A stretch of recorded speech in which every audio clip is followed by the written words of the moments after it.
Imagine stepping back in time to the wild, untamed coast of a new world. It's 1587, and over 100 English settlers have just vanished without a trace from what we now call North Carolina. No bodies, no signs of a fight, just a single, haunting word carved into a wooden post: CROATOAN.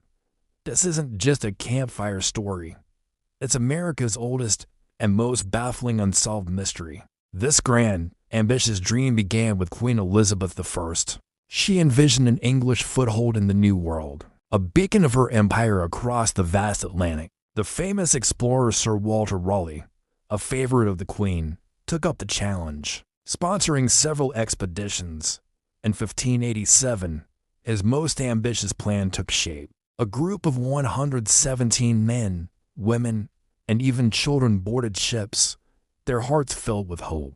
Bound for Roanoke Island, their leader, Governor John White, was a man with a vision. He promised to build a thriving, permanent English settlement, a piece of home in this strange and challenging land. They arrived, and for a brief moment, it seemed possible. They built simple wooden houses, felled trees to clear the land, and planted crops, their future seemingly taking root in the American soil. But this fragile hope was about to be extinguished by fear and uncertainty. Paradise, it turned out, was not so welcoming.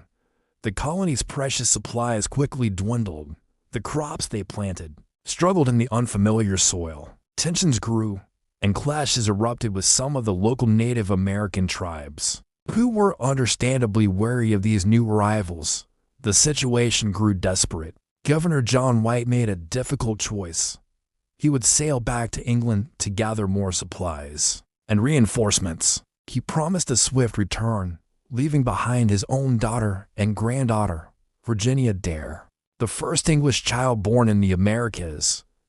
But fate had other plans. As soon as White reached England, war with the mighty Spanish Armada broke out, consuming all of England's ships and resources. He was trapped, unable to return to his desperate colony. 3 long, agonizing years passed before he could finally secure a ship and make the treacherous voyage back. In 1590, as his ship approached Roanoke Island, he must have been filled with a mix of dread and anticipation. What he found was worse than his darkest fears. The island was silent, eerily silent. The bustling settlement he had left behind was gone. The houses were all carefully dismantled, not violently destroyed. There were no graves, no bones, no signs of a battle or a massacre. It was as if the entire community had simply been erased. And then he saw it. Carved into a palisade post was that one enigmatic clue: CROATOAN. This was the name of a nearby island, now known as Hatteras Island, and also the name of the friendly Native American tribe that lived there. Was it a message? A destination? A warning? With no other clues, White was forced to leave, his heart broken, never to see his family again. The colonists of Roanoke had stepped into the pages of history and simply vanished. So, what really happened? For over 400 years, historians, archaeologists, and amateur sleuths have been trying to piece together the puzzle. The theories are as numerous as they are fascinating. The most popular theory is that the colonists, facing starvation and abandonment, sought refuge with a friendly CROATOAN tribe. They may have assimilated, intermarrying and gradually becoming part of the local people. It's a hopeful idea that they survived by adapting. Another, darker theory suggests a different fate.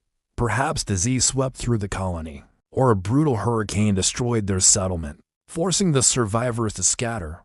Or maybe they tried to sail back to England in a small boat they had, only to be lost to the unforgiving Atlantic Ocean. For centuries, these were just theories. But recently, modern archaeology has shed new light on the mystery. Excavations on Hatteras Island, the original CROATOAN, and other nearby sites have unearthed fascinating clues. Archaeologists have found English pottery, tools, and even parts of a sword hilt mixed in with Native American artifacts from that exact time period. This survivor theory is gaining ground. It suggests that at least some of the colonists did move inland, living in small groups amongst the native population. They didn't just vanish. They blended in. But even with this tantalizing evidence, the full story remains just out of reach. We still don't have definitive proof of what happened to all 117 people. Today, Roanoke Island is a quiet, beautiful place. You can walk through the lush forest and stand on the shores, looking out at the same waters the colonists once saw. The mystery of the lost colony still hangs in the air, a haunting legacy in American history. This was the first real English attempt to build a permanent society in the New World, and its failure served as a stark warning to those who came after.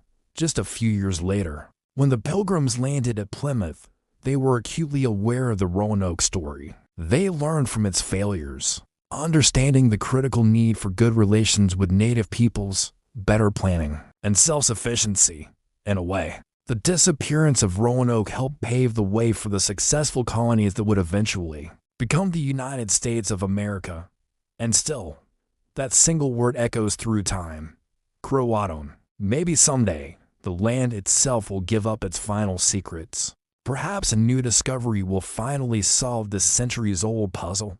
Until then, the Lost Colony of Roanoke remains a whisper from the past, a ghost story written into the very first chapter of American history. It's a mystery that time refuses to answer. Thank you so much for joining me on this journey into one of history's greatest mysteries.